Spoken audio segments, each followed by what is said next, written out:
travesty of justice. We did nothing wrong. I did nothing wrong. And for those who have been wronged and betrayed, I am your retribution. I am your retribution.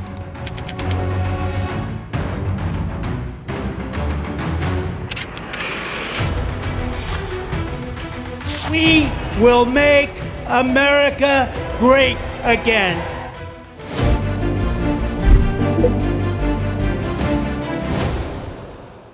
안녕하세요. SBS 외교안보팀장 김수영 기자입니다.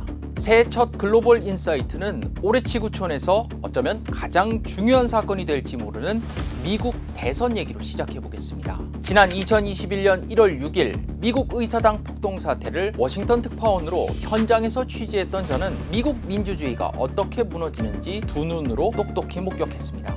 We will never give up. We will never concede. It doesn't happen. You don't concede when there's theft involved. 워싱턴 DC의 야간 통행 금지가 내려지면서 이렇게 의사당 주위에는 주 방위군이 전격 투입됐습니다. 늦은 밤까지 시위대가 시위를 이어가면서 이들과 대치했습니다. 그로부터 3년이 지난 지금 청문회와 검찰 수사를 거치며 정치권에서 퇴출될 뻔했던 트럼프 전 대통령은 여론조사 수치에서 바이든 대통령을 능가하는 유력 대선 후보가 됐습니다. 트럼프 전 대통령이 다시 열광적인 지지를 받는 이유가 뭘까요? 오는 11월 치러지는 미국 대선에서 승리해 그는 과연 백악관의 주인으로 돌아올 수 있을까요? 자신의 패배를 인정하지 않고 대선 결과를 뒤집으려 했던 트럼프 전 대통령은 4개의 개별 형사 사건에서 모두 91개의 혐의로 기소돼 재판을 받고 있습니다.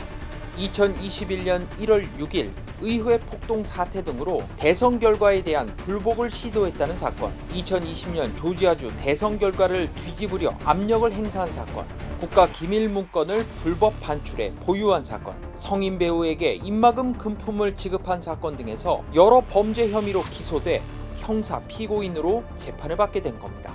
그런데 처음에는 정치적 악재인 줄 알았는데 시간이 지날수록 트럼프 전 대통령에게는 오히려 호재였습니다. They're doing is election interference. They're trying to interfere with an election. There's never been anything like it in our country. 심지어 오늘 대선을 치른다면 트럼프 전 대통령의 승리가 유력하다는 여론조사 결과가 잇따라 나오고 있습니다. 기소됐다는 이유로 출마 자체를 막기는 어렵고 최종 선고가 대선 전에 나올 가능성은 매우 낮습니다.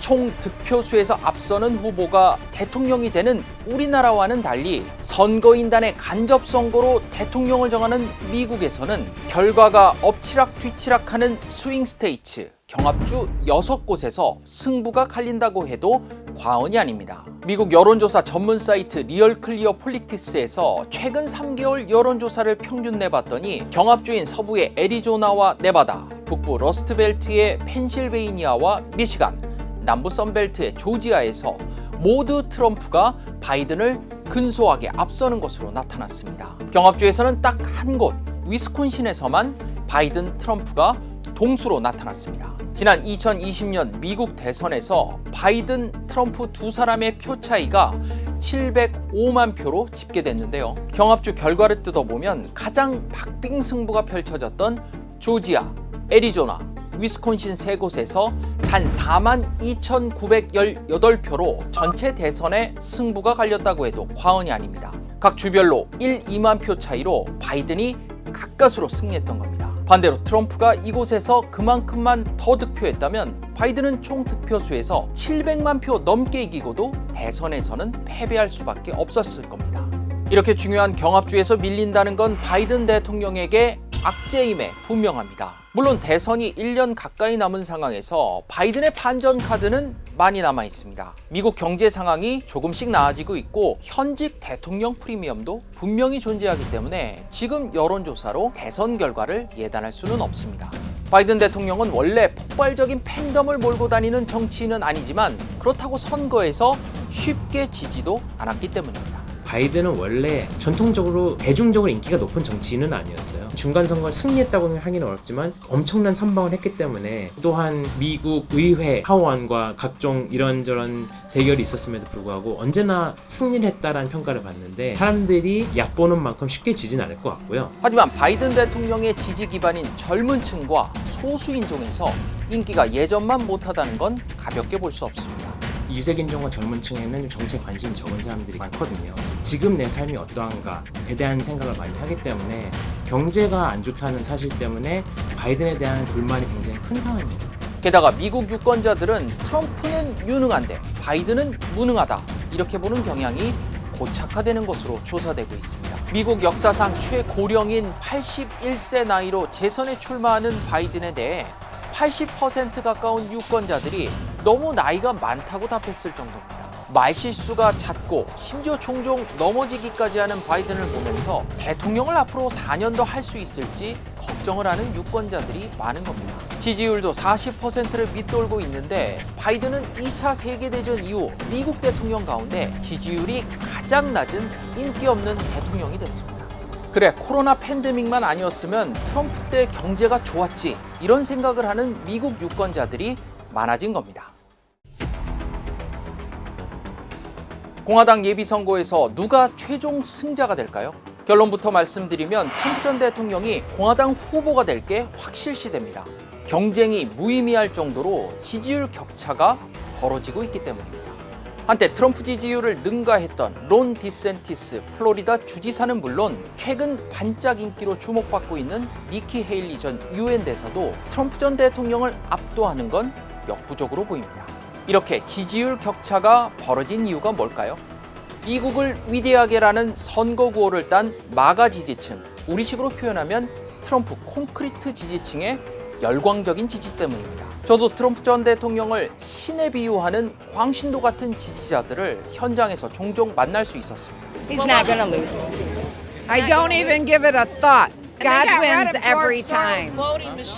God doesn't lose, God wins. I would take a bullet for him if I had to. 2,000 years ago, Jesus returned to Jerusalem, and here's Donald Trump returning to his home. 미국 공화당 지지층은 이런 트럼프의 콘크리트 지지 집단이 37%, 중간 집단 37%, 트럼프의 부정적인 집단이 25% 정도라고 뉴욕타임스는 분류했습니다. 마가로 불리는 콘크리트 지지 집단은 트럼프가 범죄를 저질렀다고 보는 응답 비율은 단 한 명도 없는 것으로 나타났습니다. 의회 폭동 당시 의사당에 난입한 골수 지지자들은 트럼프가 잘못한 게 아니라 부정선거 결과를 추인하려는 의원들이 문제라고 답하더군요.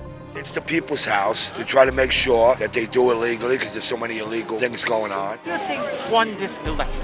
I think Donald Trump won this election. You shouldn't have this many people showing up to protest something like this. It should be very clear who won the election. We're not going to be able to take anything at face value. Everything in the government right now, Facebook. 공화당 지지층에서 중간 집단에 속한 일부만 포섭하면 트럼프 전 대통령은 과반 지지를 쉽게 넘을 수 있게 되는 겁니다. 트럼프 전 대통령에 대한 기소 이후 공화당이 트럼프를 지지해야 한다는 여론이 치솟으면서 중간 집단에서 상당수가 트럼프 지지로 돌아섰다고 분석할 수 있습니다. 트럼프는 바이든 대통령이 수사기관을 총동원해 정적을 기소했다며 민주주의의 적은 바이든 대통령이라고 맞받았는데, 공화당 지지층에서 먹히는 주장이었던 겁니다. Now we have a president who's a great danger to democracy. He really is. He is a danger to democracy. 게다가 재판정에 불려다니면서 미국 언론들도 트럼프 전 대통령에 대해 대대적으로 보도하기 시작했습니다. 현직 대통령보다도 더 조명받는 전직 대통령이 됐던 겁니다. 공화당 다른 후보들이 재판 국면에 트럼프 지지율을 넘어서기 어려운 이유입니다. 사법 이슈가 터지면서 자신에게 다시 관심을 끌어오게 하는 그런 결과를 낳게 되었고, 그리고 또 하나 공화당 지지층은 이런 사법 이슈가 터졌는데 트럼프를 지지 안 하면은 마치 진보들의 탄압을 받고 있는 트럼프에게 배신하는 모양새를 보여줘서 그렇게 하고 싶지 않아 하는 것 같아요.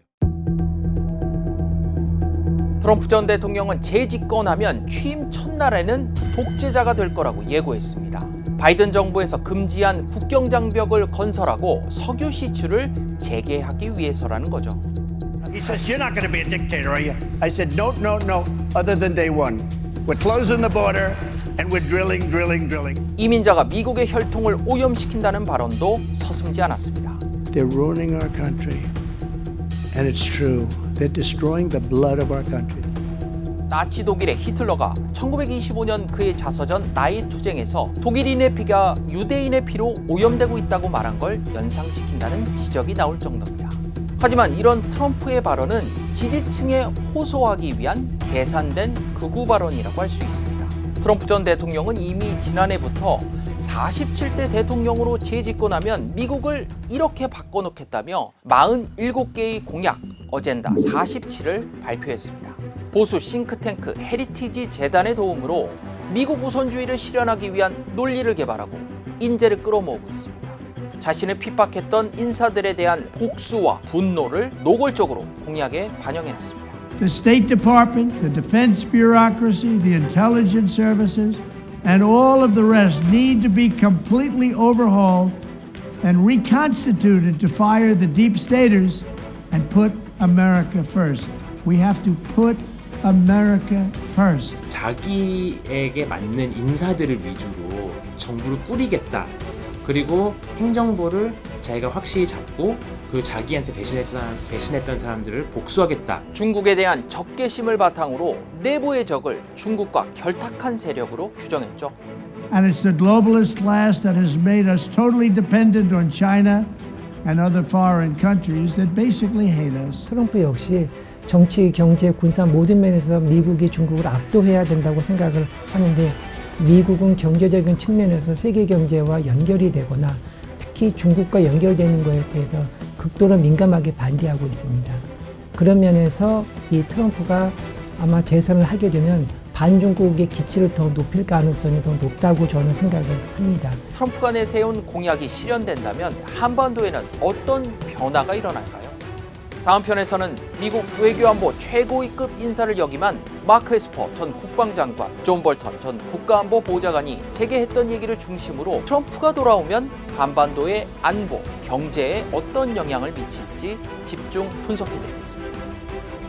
김수영의 글로벌 인사이트는 다음 편 이어집니다.